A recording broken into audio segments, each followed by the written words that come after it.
Okey, soalan dari kawan saya yang bernama,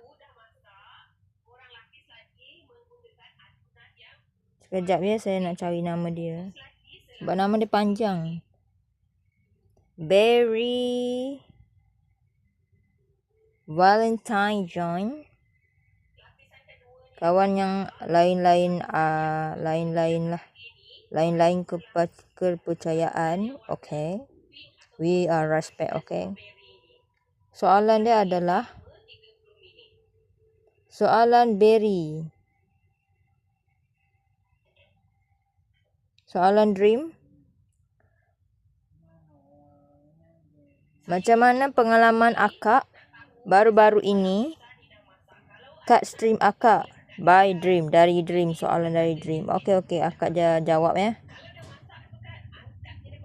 Pengalaman akak semasa stream live VTuber reality tu, orang-orang bertanya, Jiha, awak double ke?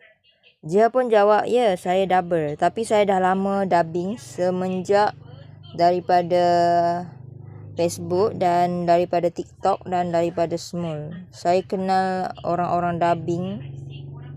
Dia orang dubbing bahasa Jepun dan saya pun ikut sekali lah dubbing bahasa Jepun. Dia orang puji, dia orang cakap dubbing saya tu comel lah, bagus lah. Suara saya tu bagus lah, sedap, merdu. Lepas tu saya gunakan app YouTuber daripada Custom Case untuk saya cover lagu. Tapi cover lagu tu saya tak pakai muzik, saya pakai suara je. Lepas tu orang cakap suara saya macam voice actor lah. Kawan-kawan saya cakap voice actor. Comel lah suara saya tu, macam suara anime gitu. Tapi bukan suara anime betul. Suara kartun lah, suara kartun. Sebab saya memang ada suara high pitch. Sebab masa kecil tu saya memang suka layan anime. Sampai suara saya pun terikut-ikut jadi anime juga, kartun lah.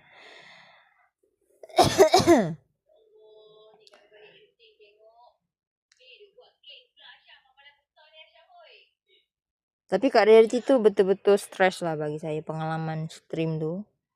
Sebab reality tu tak percaya saya perempuan, guys. Saya tu memang perempuan. Korang yang tak kenal saya, tolonglah berhenti cakap saya tu lelaki.